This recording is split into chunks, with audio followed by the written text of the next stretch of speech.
4 জুলাই 2026 বাংলাদেশের জাতীয় সংসদের দক্ষিণ প্লাজা। সেই প্লাজায় জাতির সবচেয়ে সম্মানিত ব্যক্তিদের জানাজা হয়। জাতীয় সংসদের গুরুত্বপূর্ণ প্রোগ্রামগুলো সেখানে হয়।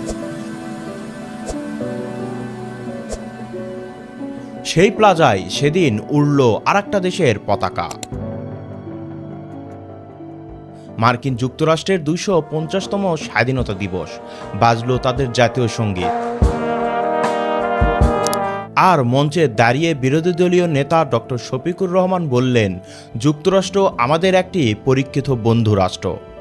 প্রশ্ন হলো, 1971 সালে যে দেশ আমাদের স্বাধীনতা ঠেকাতে যুদ্ধজাহাজ পাঠিয়েছিল, সেই দেশ কবে থেকে পরীক্ষিত বন্ধু হয়ে গেল? চলুন প্রথমে দেখি সেদিন কি ঘটেছিল। ঢাকাস্থ মার্কিন দূতাবাস এবং সংসদের ভেতরে সদ্য গঠিত ককাস অব আমেরিকা যৌথভাবে এই অনুষ্ঠানের আয়োজন করে। মঞ্চে ছিলেন সংসদের deputy speaker barrister Kaisar Kamal, chief whip Nurul Islam Moni, বিরোধী দলীয় নেতা শফিকুর রহমান, স্বরাষ্ট্রমন্ত্রী এবং ঢাকায় নিযুক্ত মার্কিন রাষ্ট্রদূত। চিফ হুইপ বললেন, এই আয়োজন দুই দেশের পারস্পরিক শ্রদ্ধা ও গণতান্ত্রিক মূল্যবোধের প্রতীক। মার্কিন রাষ্ট্রদূত নিজে বললেন আমেরিকা ফার্স্ট নীতির কথা। আর ঠিক এই জায়গাতেই প্রশ্নটা দাঁড়ায়, একটা দেশ যে ঘোষণা করছে তার নিজের স্বার্থ সবার আগে রাখবে, সেই দেশকেই আমরা পরীক্ষিত বন্ধু বলছি। কেন এই ঘটনা এতটা গুরুত্বপূর্ণ সেটা একটু পরে বুঝবেন। তাহলে আসল সত্যটা কি? আসল সত্য হলো ইতিহাসের নথি, সরকারি দলিল এবং খোদ বঙ্গবন্ধুর নিজের বক্তব্য বলছে 1971 সালে আমেরিকা বাংলাদেশের বন্ধু ছিল না, ছিল প্রতিপক্ষ। আর 2026 সালে এসে একই সম্পর্ক আবার এমন জায়গায় পৌঁছেছে যেখানে বাংলাদেশের অর্থনৈতিক, কূটনৈতিক স্বাধীনতা প্রশ্নবিদ্ধ হচ্ছে। এটা একটা ঘটনা না, এটা একটা প্যাটার্ন। চলুন প্রমাণ দেখি। 1971 সাল, মুক্তিযুদ্ধ চলছে। তৎকালীন মার্কিন প্রেসিডেন্ট রিচার্ড নিক্সন ও তার নিরাপত্তা উপদেষ্টা হেনরি কিসিঞ্জার পাকিস্তানের সামরিক জান্তাকে রাজনৈতিক ও সামরিক সমর্থন দেন। গণহত্যার খবর জানার পরও যুক্তরাষ্ট্র নীরব থাকে। যুদ্ধের একদম শেষ পর্যায়ে ডিসেম্বর মাসে হোয়াইট হাউস বঙ্গোপসাগরে 7ম নৌবহর পাঠায়। লক্ষ্য ছিল ভারতকে চাপে রাখা, পাকিস্তানকে সময় দেওয়া। এই নৌবহর শেষ পর্যন্ত চট্টগ্রাম পৌঁছাতে পারেনি, কারণ রাশিয়া বাংলাদেশের পক্ষ নিয়েছিল। কিন্তু উদ্দেশ্যটা ইতিহাসে লেখা হয়ে গেছে। আর সবচেয়ে অপমানজনক ছিল একটা শব্দ। 1971 সালে 6 ডিসেম্বর ওয়াশিংটনে এক বৈঠকে কিসিঞ্জার বাংলাদেশকে ডাকেন ইন্টারন্যাশনাল বাস্কেট কেস, মানে একটা তলাবিহীন ঝুড়ি। স্বাধীনতার পর যুক্তরাষ্ট্র স্বীকৃতি দিতেও দেরি করে। প্রায় 3.5 মাস পর 1972 সালে 4 এপ্রিল স্বীকৃতি দেয়।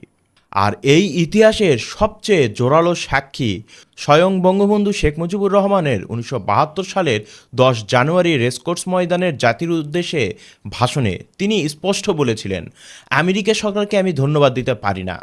আমেরিকার সরকারকে আমি ধন্যবাদ দিতে পারি না। তারা জানে, তাদের খবর আছে যে বাংলাদেশে কি করে মানুষকে মারা হচ্ছে। তারা জানে যে গ্রামকে গ্রাম পুড়িয়ে ছারখার করছে। সেই মুহূর্তে আমেরিকান নিক্সন সরকার অস্ত্র দিয়েছে পাকিস্তান সৈন্যবাহিনীকে আমার মা বোনকে হত্যা করার জন্য। কিন্তু আমেরিকার জনসাধারণের কাছে আমার শুভেচ্ছার বাণী আমি পৌঁছে দিতে চাই। আমেরিকার সাংবাদিকদের কাছে আমি শুভেচ্ছা বাণী পৌঁছে দিতে চাই। কেনেডির কাছে আমার শুভেচ্ছা বাণী পৌঁছে দিতে চাই। সিনেটের কাছে আমি ঘোষবাণী শুভেচ্ছা চাই। বাংলার জনসাধারণ কোন মানুষের বিরুদ্ধে নয়, বাংলার সাধারণ জালেমের বিরুদ্ধে, যেখানেই পয়দা হোক না কেন। ভাবুন তো, একটা বাচ্চা জন্মের সময় যে মানুষটা তার মাকে আঘাত করেছিল, 50 বছর পর সেই বচ্চাটাকে যদি বাচ্চাটা সবচেয়ে বিশ্বস্ত অভিভাবক বলে, তাহলে সেটা কি স্বাভাবিক শোনায়? এই কাজটাই এখন হচ্ছে। এবার আসি বর্তমানে। 9 ফেব্রুয়ারি 2026 ওয়াশিংটনে সই হয় বাংলাদেশ যুক্তরাষ্ট্র পারস্পরিক বাণিজ্য চুক্তি, যাকে বলা হয় ART। গবেষণা সংস্থা সিপিডি সহ একাধিক অর্থনীতিবিদদের পর্যালোচনায় উঠে এসেছে একটা চাঞ্চল্যকর সংখ্যা। 32 পৃষ্ঠার এই চুক্তিতে বাংলাদেশের জন্য বাধ্যবাধকতা বোঝাতে শ্যাল ব্যবহার করা হয়েছে 131 বার, আর যুক্তরাষ্ট্রের জন্য মাত্র 6 বার। একটা সহজ উদাহরণ দিই, দুইজন মানুষ ব্যবসায়িক অংশীদার হচ্ছে, একজন চুক্তিতে 131টা শর্ত, আরেকজনের জন্য মাত্র 6টা। আপনি কি এটাকে সমান অংশীদার বলবেন, নাকি একজনের উপর আরেকজনের নিয়ন্ত্রণ বলবেন?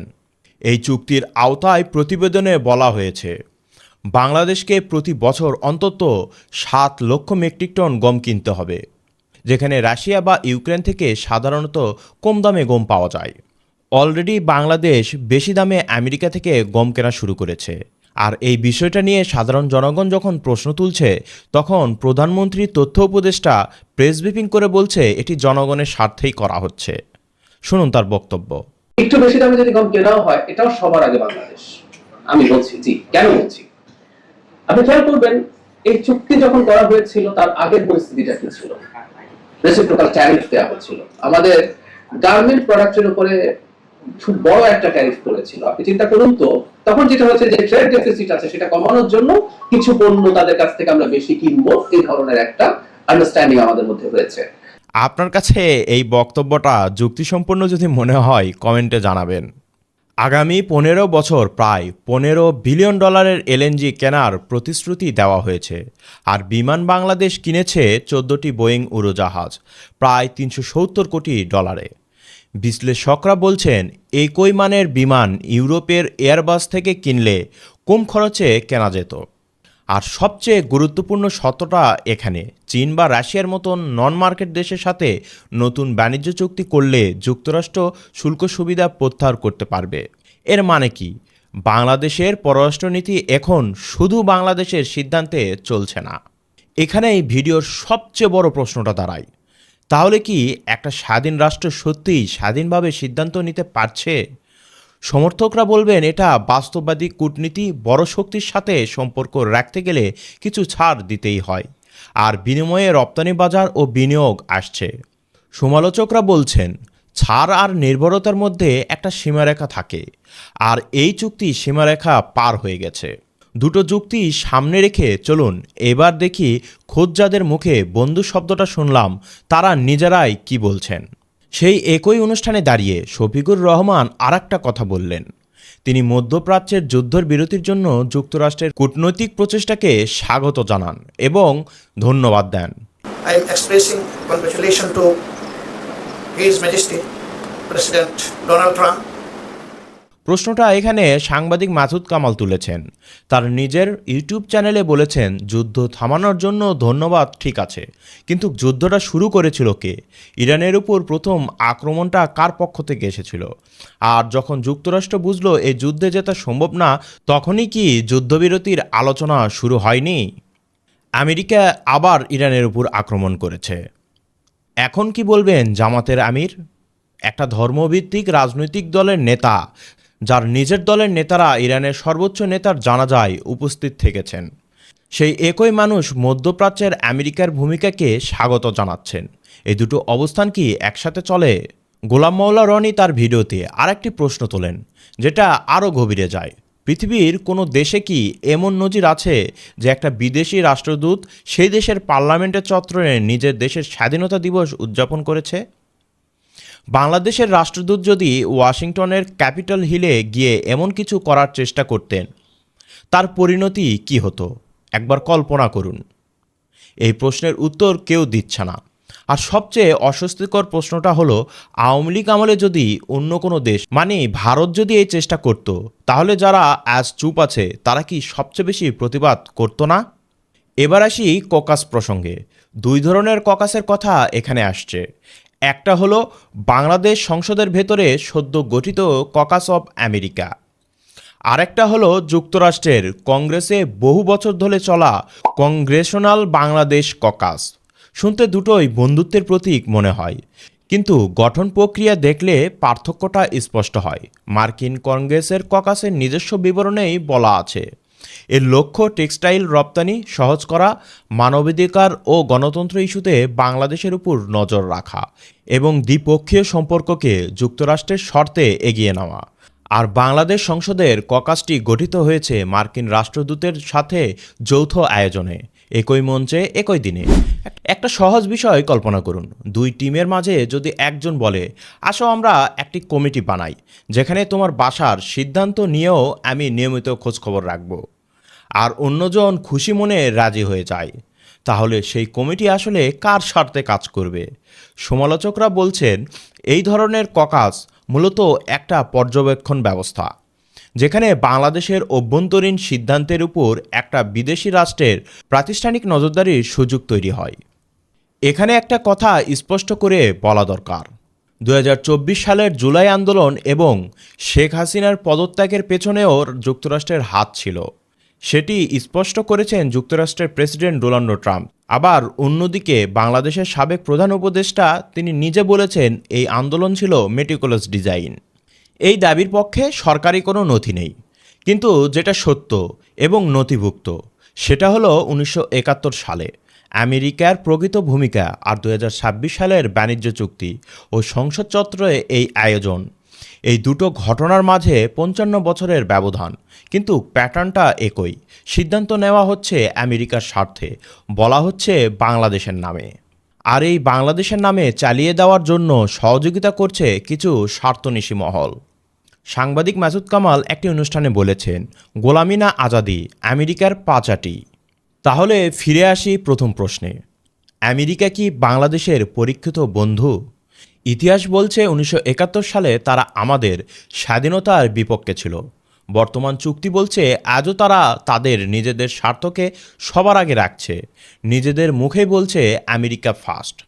বন্ধুত্ব প্রমাণ হয় সংকটে, সুসময়ের বক্তৃতাই নয়। 1971 সংকটের সময় তারা আমাদের পাশে ছিল না। একটা রাষ্ট্রের সাথে বাণিজ্য থাকতেই পারে, সহযোগিতা থাকতেই পারে, কিন্তু সেই সম্পর্ককে পরীক্ষিত বন্ধুত্ব বলে চালিয়ে দেওয়া আর তার ইতিহাসকে ভুলে যাওয়া, এই দুটোর মধ্যেই একটা বড় পার্থক্য আছে। এখন একটা প্রশ্ন থেকেই যায়, যে দল আজ মঞ্চে দাঁড়িয়ে পরীক্ষিত বন্ধু বলছে, সেই একই দল কি ইতিহাসের অন্য জায়গাতেও এমন দ্বিমুখী অবস্থান নিয়েছে? জামায়াতে ইসলামী আসলে একটা মুনাফিক দল কিনা, এই প্রশ্নের উত্তর খুঁজতে আমি এর আগে একটি ভিডিও তৈরি করেছি, যেখানে মওদুদি জামায়াত থেকে বর্তমান জামায়াত সম্পর্কে সাম্প্রতিক ঘটনা পর্যন্ত তাদের অবস্থান বদলের প্রমাণ দেখানো হয়েছে। আজকের এই ঘটনা সেই ভিডিওর সাথে মিলিয়ে দেখলে পুরো চিত্রটা আরও পরিষ্কার হয়ে যাবে। ডেসক্রিপশানে লিঙ্ক দিয়ে রাখবো। আপনার কি মনে হয়, বন্ধু শব্দটা কি এখানে সত্যিই বন্ধুত্ব বোঝাচ্ছে নাকি নির্ভরতা? কমেন্টে জানাবেন। আর এই ভিডিওটি দেখতে ভুলবেন না। আজকে এই পর্যন্তই, তাহলে দেখা হচ্ছে নতুন কোনো ভিডিওতে নতুন কোনো আঙ্গিকে। ততক্ষণ পর্যন্ত ভালো থাকবেন, সুস্থ থাকবেন। আল্লাহ হাফেজ, ধন্যবাদ।